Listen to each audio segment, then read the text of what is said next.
cielo will come.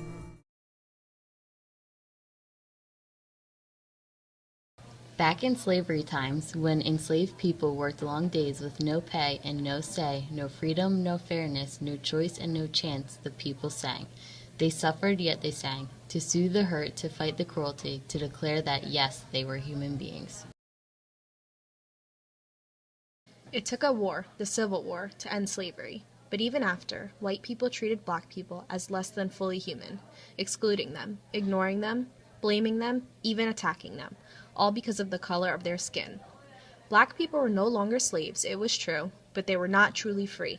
Still they believed things would get better. Still they sang.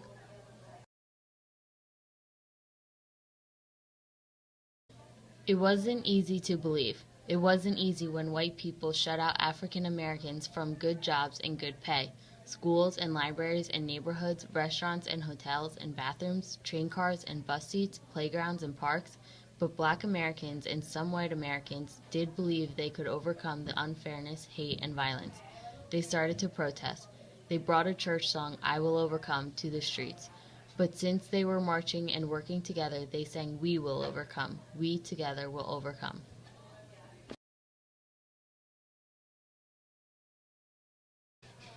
From the streets, the song reached the ears of city people, country people, followers, and leaders.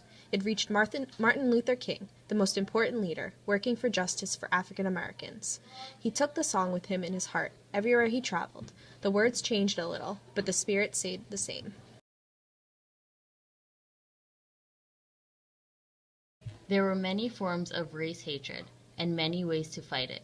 Some students fought by sitting down in restaurants and asking to be served. They didn't ask for free food. They didn't want special service. They just wanted to buy a meal like any white person could. The students sat and sat, waiting for hamburgers, donuts, and sodas that never came.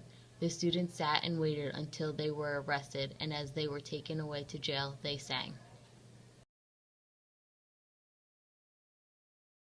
More and more people decided to stand up for rights for African Americans. One small group, the Freedom Singers, traveled 50,000 miles in 9 months to living rooms, concert halls, elementary schools, jails, high schools, and rallies, bringing "We Shall Overcome" to people in 40 states, inspiring them to believe that change was coming. The biggest gathering of people united in support of fairness for African Americans took place in the nation's capital.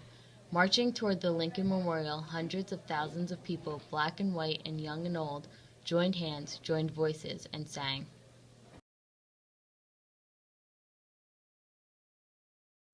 Slowly, slowly, things were changing.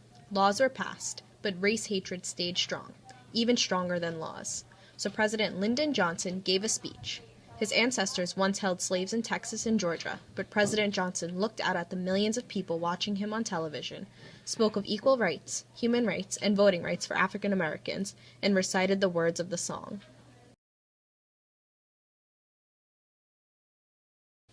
How could such a song stay in one country? It could not. "We Shall Overcome" sailed across the oceans to other countries where people face injustice.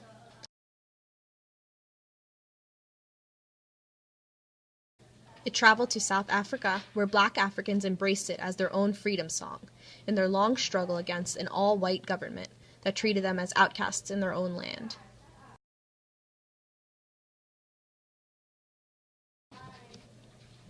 The song traveled to India, East Germany, South Korea, Czechoslovakia, Northern Ireland, Bangladesh, China, the Middle East, South America, wherever people worked for a better life. Even as it spread across the globe, the song never really left its American home. It took a very long time, but race hatred did grow weaker.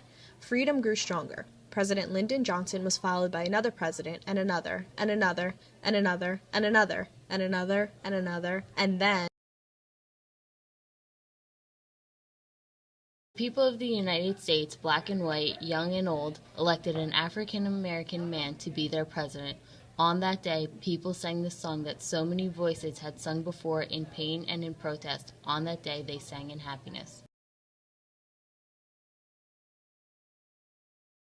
Today, people still struggle against hatred and for freedom, against poverty and for fairness, against despair and for hope. We still sing. We sing to declare that, yes, we are all human beings, deserving of respect, sharing the same planet, the same future, together. Hand in hand.